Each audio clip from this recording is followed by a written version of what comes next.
വിശുദ്ധ ലൂക്കാ എഴുതിയ സുവിശേഷം അധ്യായം 10 വാക്യങ്ങൾ 1 മുതൽ 12 വരെ. 72 പേരെ അയക്കുന്നു.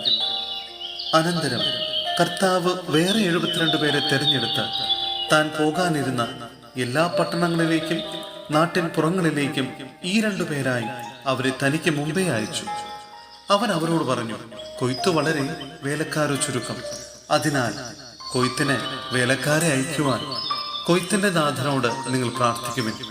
പോകുവിൻ, ഇതാ ചെന്നായ്ക്കളുടെ ഇടയിലേക്ക് കുഞ്ഞാടുകളെ എന്ന പോലെ ഞാൻ നിങ്ങളെ അയക്കുന്നു. മടിശീലയോ സഞ്ചിയോ ചെരുപ്പോ നിങ്ങൾ കൊണ്ടുപോകരുത്. വഴിയിൽ വെച്ച് ആരെയും അഭിവാദനം ചെയ്യുകയും അരുത്. നിങ്ങൾ ഏതു വീട്ടിൽ പ്രവേശിച്ചാലും ഈ വീടിന് സമാധാനമെന്ന് ആദ്യമേ ആശംസിക്കണം.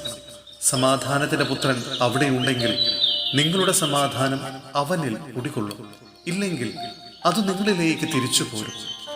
അവരോടൊപ്പം ഭക്ഷിക്കുകയും പാനം ചെയ്യുകയും ചെയ്തുകൊണ്ട് ആ വീട്ടിൽ തന്നെ വസിക്കുവിൻ.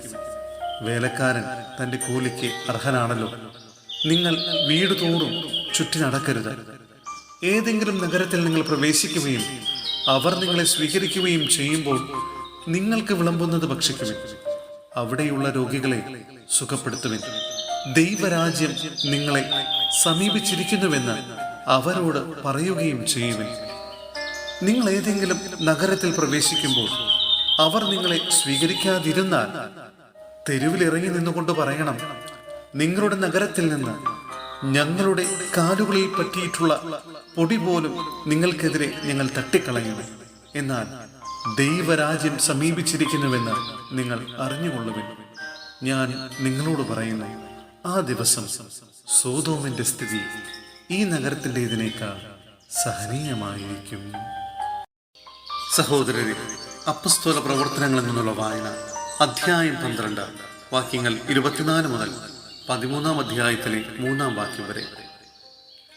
ദൈവവചനം വളർന്നു വ്യാപിച്ചു. ബർന്നബാസും സാവൂളും തങ്ങളുടെ ദൗത്യം പൂർത്തിയാക്കി ജെറൂസലേമിൽ നിന്ന് തിരിച്ചു വന്നു.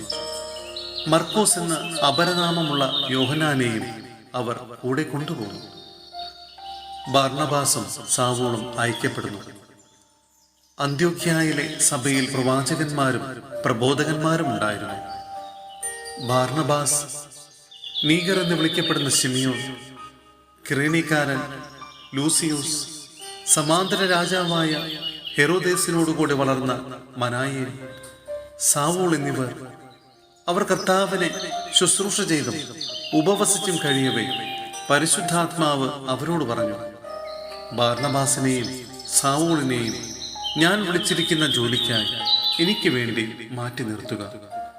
ഉപവാസത്തിനും പ്രാർത്ഥനയ്ക്കും ശേഷം അവർ അവരുടെ മേൽ കൈവയ്പ് നടത്തി പറഞ്ഞയച്ചു.